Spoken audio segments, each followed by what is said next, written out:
For that, we went looking to the place that Asher would be. They were seafarers, and they were in alliance with the Canaanites. They sailed the seas together, and the biggest Phoenician or Canaanite colony was in Carthage, modern Tunisia. So we went to the one place we hadn't been to look for the one tribe that we had made no contact with, and just a few hundred kilometers down the road, off the coast of Tunisia, there's an island. And on that island, there's a community that have been there since biblical times.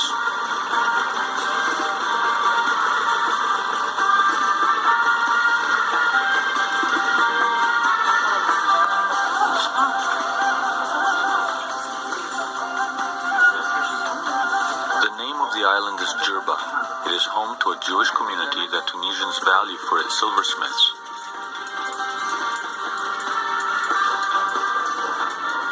Most historians maintain the theory that the Jewish community in Jerba is the oldest community in Jewry in the whole world. Some of them, they say that the Jewish community was established even before the construction of the first temple. What we now learned is that the community is split into two distinct quarters. One for Spanish Jews who arrived here in the 16th century, and one made up not of Asherites, but of Cohens, and no one else.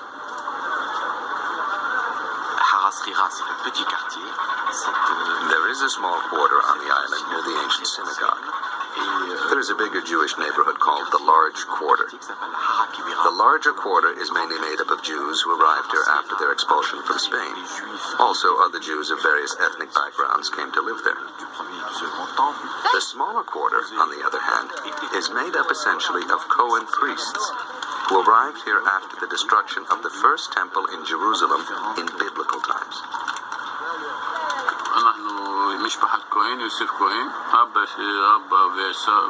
I am from the Joseph Cohen family. I have it from my father and my father's father that our tradition is that we came from the priestly neighborhood. We are Cohens, and it is 2,000 years that we have been living here on this tiny island. The story goes that this community was founded in biblical times by temple priests that quarreled with the religious hierarchy in Jerusalem. Here, they found a place of refuge, setting up the Griba synagogue, which locals still consider one of the holiest sites in Judaism.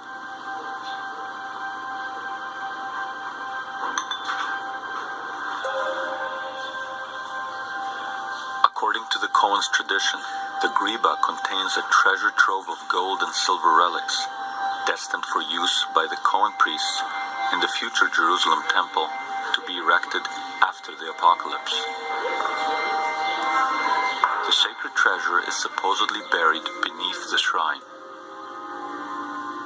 In a crawl space under the main sanctuary, we did not find any relics. What we did find, however, is the foundation stone whose original inscriptions, if there were any, had been covered by the black soot of countless candles. Buried treasure or not, what is clear is that the Cohens of Jerba have maintained a communal priestly tradition found nowhere else in the world.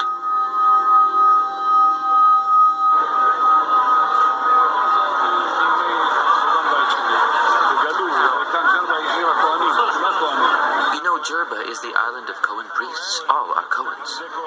Are you a Cohen? Yes, and so is he. When did you Cohens get here? With Ezra the scribe in biblical times, it's a heritage passed on from generation to generation. We are some of the very few Kohanim who have the authentic priestly lineage from those days up to the present. The Asherites had eluded us, but they did lead us to the Cohens. It appears that if needed, temple priests are available to bring in the Messianic age, ensuring that the return of the tribes would not be in vain.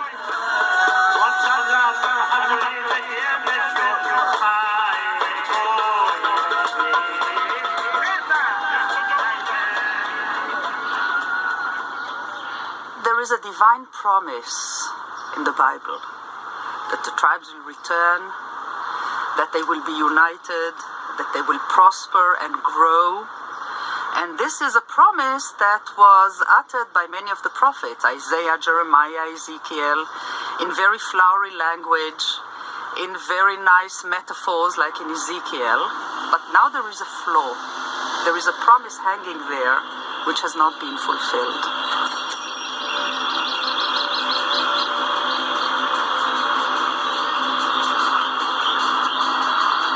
If the divine promise is fulfilled, millions believe that this place, Armageddon, will be at the center of events.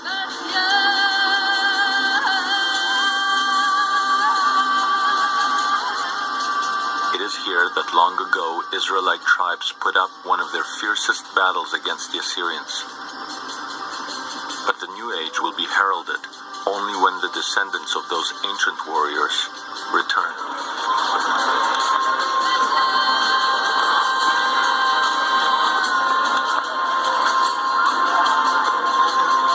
Daniel Benjamin is one of the few who have made it from the India-Burma border to Israel.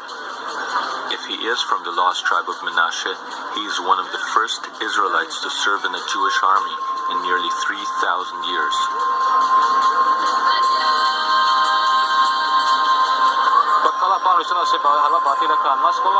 The very first time I came here, all my thoughts, everything that was in my mind, was about my father, of blessed memory, who passed to the next world before he got the opportunity to come here, to our country. So the first time I arrived in this place, I cried in my heart. My dream is that everyone of the B'nai Menashe, at least 1 million or 2, will come here with God's help. Our young people will then go into the army and will build the land of Israel. And in the end, Messiah will come and rebuild the Holy Temple. I pray for this. I pray that the ingathering takes place and that Messiah will lead us.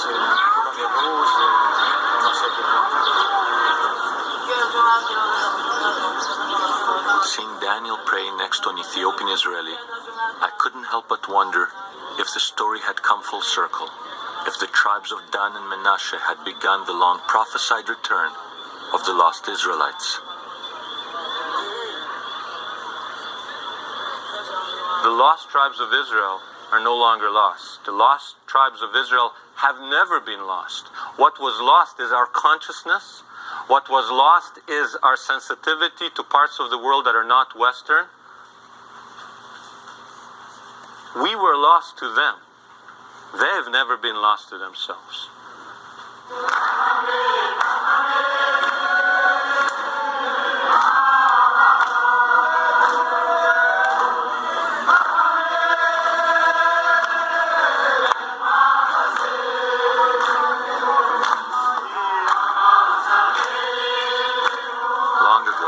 Israelites were given a prophetic promise that once atonement had been made, there would be a bright messianic future, and the staff of Judah would be rejoined with the staff of Joseph, the tribes finally reunited.